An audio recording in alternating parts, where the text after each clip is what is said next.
تبدیلی لانا چاہ رہے تھے، لیکن نہ خود کی اصلاح ہے نہ اس جماعت کی اصلاح، تو ایسی تباہی آتی ہے۔ آپ دیکھ لیجئے چھوٹے موٹے دنگے ہو جاتے ہیں اور لوگوں کی اصلاح نہیں ہوتی ہے نا، تو دیکھ لیجئے عورتوں کی عزت پامال ہوتی ہے، ان کے سامنے کچھ پروگرام خرابی آتی ہے۔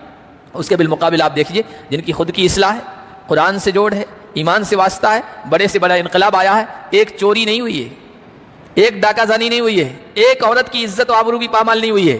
ہم حضور علیہ السلام کے انقلاب کو چھوڑ دیتے ہیں، حضور کے غلاموں نے اس وقت دنیا میں جو انقلاب برپا کیا ہے وہ تاریخ بھی اٹھا کر دیکھ لیجئے، ساری دنیا نے دیکھا ہے۔ لوگ ڈر کے مارے بھاگ رہے تھے، افغانستان میں جو انقلاب آیا یہ انقلابی تو ہے، امریکہ جب بھاگا اور پورا تختہ پلٹ دیا گیا ہے، کوئی خبر آئی تھی کسی کی عورت کی عزت و آبرو پر حملہ ہوا؟ نہیں آئی، ڈاکہ زنی نہیں ہوئی، چوری نہیں ہوئی۔ حالانکہ اس موقع ایسے موقع پر کیا ہوتا ہے جہاں اصلاح نہیں ہوئی ہوتی ہے، دیکھ لیجئے ابھی ہوا بنگلہ دیش میں، ٹھیک ہے اچھے لوگ تھے ان میں لیکن خراب بھی تھے، خراب نہیں ہوتے تو سب چیزیں لوٹ مار کی وہ نہیں کرتے۔ وہاں لوٹ مار نہیں ہوئی ہے، یہاں لوٹ مار ہوئی، اس کا مطلب وہاں تربیت لوگوں کی ہو چکی تھی، یہاں نہیں ہوئی۔ تو یہ ایک زندہ مثال ہے، انقلاب جب آتا ہے، انقلاب لانے والا خود اچھا ہے لیکن جماعت کی تربیت نہیں ہوئی، وہ بربادی لے آئیں گے۔ تو حضور کے زمانے میں بھی ایسا ہوا ہے، انقلاب آیا ہے، اور آج بھی جہاں محمد عربی کے سچے جانشین انقلاب لے آئیں گے وہاں بربادی نہیں آئے گی۔ تو ان کے اندر کیا صفات ہونی چاہیے وہ اللہ نے بیان فرمایا۔ سب سے پہلی صفت اللہ سے اس کا مضبوط تعلق، اور اللہ سے مضبوط تعلق تہجد کی شکل میں ہو۔ قم اللیل الا قلیلا، رات کو کھڑے ہو جائیے، قیام اللیل اسی کو کہتے ہیں تہجد کو۔ قم اللیل، رات کو کھڑے ہو جائیے مگر تھوڑا، نصفہ آدھا، او انقص منہ، یا اس میں سے قلیلا تھوڑا اور کم کر دیجئے، او زد علیہ، یا آدھے سے زیادہ کر دیجئے، جیسی سہولت جیسے آسانی ہو، آدھی رات کھڑے ہوئیے، ایک تہائی رات کھڑے ہوئیے، 2/3 رات کھڑے ہوئیے۔ یہ اللہ کے نبی سے کہا جا رہا ہے کہ جو آدمی انقلاب لے کر اٹھے کم سے کم اللہ سے اس کا اتنا تعلق ہو کہ رات کے کسی حصے میں جب کہ اٹھنا بہت بھاری ہو رہا ہو، مشکل ہو رہا ہو، اس وقت اللہ کے سامنے کھڑا ہو اور اللہ کے سامنے روئے، ایسے آدمی کی اصلاح ہوگی۔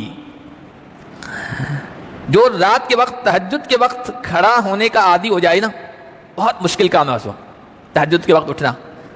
تہجد تو چھوڑیے، نمازوں کا پڑھنا بھی بہت مشکل کام ہے۔ انہا لکبیرۃ الا علی الخاشعین، فرض نمازیں بھی ہیں نا، یہ بہت بوجھ لگتی ہے لوگوں پر۔ ہاں اللہ کا خوف رکھنے والے ان کے لیے کوئی بوجھ نہیں، وہ رات کے اندھیرے میں عشاء کے وقت بھی آ جائیں گے اور فجر کے وقت میٹھی نیند چھوڑ کے بھی آ جائیں گے، لیکن منافقین جو ہیں ان پر تو نمازیں بہت بوجھ لگتی ہے، 5 منٹ مسجد میں گزارنا مشکل ہو جاتا ہے۔ تو رات میں جو عادی ہو جائے تو پھر وہ اس کا مطلب یہ کہ وہ اپنی خواہشات کو دبانے کا عادی ہو گیا ہے، اور جس کو اپنی خواہشات پر کنٹرول کا ملکہ آ گیا نا، تو پھر وہ جس میدان میں جائے گا کامیاب ہی کامیاب ہوگا۔